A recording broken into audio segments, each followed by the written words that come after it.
Always wear safety goggles and appropriate safety gear when demounting or mounting tires. Remove the valve core with a Ken tool T16P and completely deflate the tire. Run a wire down the valve stem to make sure it is not plugged. Follow OSHA regulations. Using a T26B slide impact bead breaker, place the bead breaking foot between the tire and rim flange and use the tool as demonstrated. Reposition the tool and repeat if necessary. To avoid extra work, break the bead on the back side of the rim first. Lubricate the bead and rim surfaces with Bead Ease tire lubricant after breaking the first bead.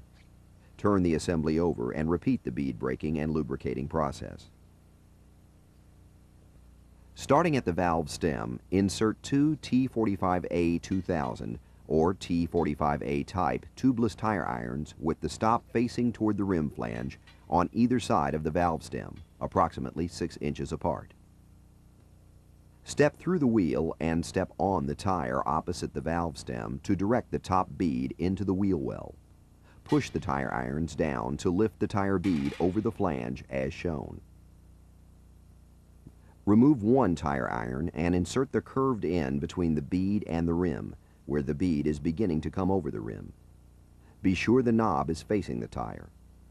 Proper tool location reduces the amount of effort to insert the tool. To help avoid bead damage, make sure the tip on the curved end of the tubeless tire iron is below the bead toe by pressing down on the tire iron as you pull toward the center of the wheel. Remove the second tire iron and continue this procedure, alternating irons, until the top bead is completely free of the rim.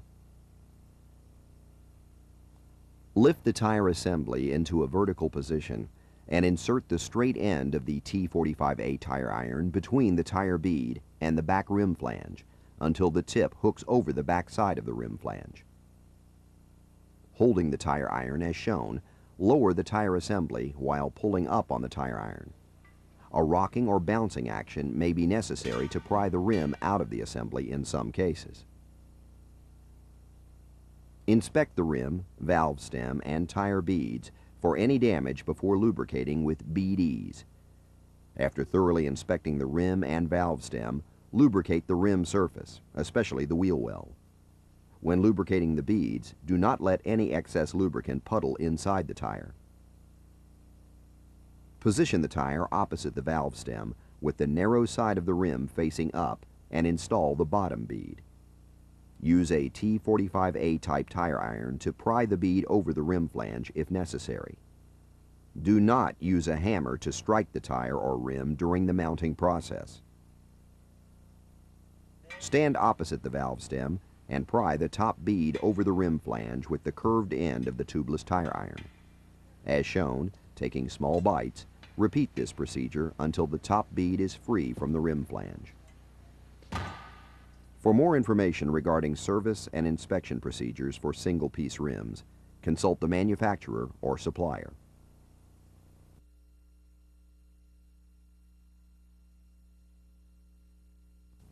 Always wear safety goggles when doing any inflation of a tire assembly.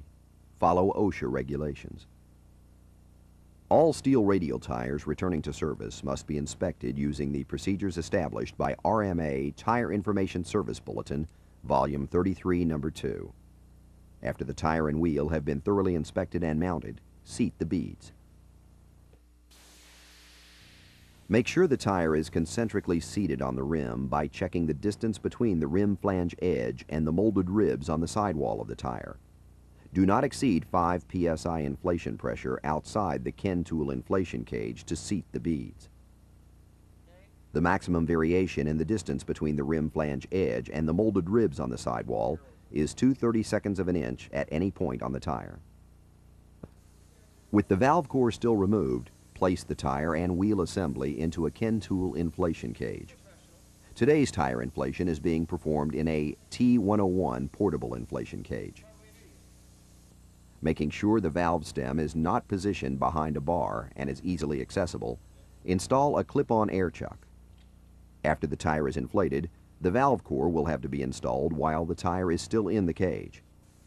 By positioning the tire correctly, You will not put any part of your body between the sidewall of the tire and the bars of the inflation cage when handling the air chuck. All tire inflation cages must conform to OSHA Standard 29 CFR 1910.177. Tubeless tires cannot be inflated when any flat or solid surface is in the trajectory. Read the warning label on the cage before inflating the tire. If there is not a warning label, contact Ken Tool for free labels. With the valve core removed, begin inflating the tire. All tire inflation devices must include a clip-on air chuck and an inline valve with a pressure gauge or a presettable pressure regulator.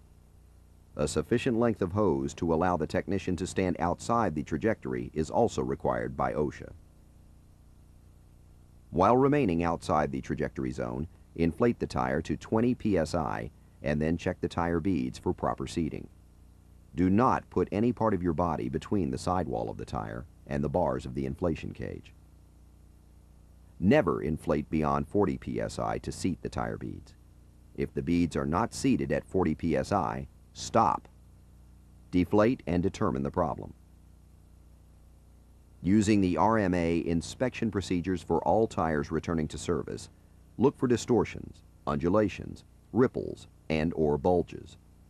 Listen for any popping sound. If any of these conditions are present, the tire should be deflated immediately, made unusable, and scrapped. Again, remain outside the trajectory zone during the inflation process. If none of these conditions are present, with the valve core still removed, inflate the tire to 20 psi over the recommended operating pressure. If any signs of a zipper rupture appear, immediately stop inflation and deflate the tire. Any steel radial tire suspected of having been underinflated and/or overloaded must remain in the inflation cage at 20 psi over operating pressure for 20 minutes. If any signs of a zipper rupture are present, the tire should be made unusable and scrapped. If none of the signs are present and the beads are properly seated, reduce the inflation pressure to the recommended operating pressure and install the valve core before removing the tire and wheel assembly from the inflation cage. Install a self-sealing metal valve cap and return the tire to service.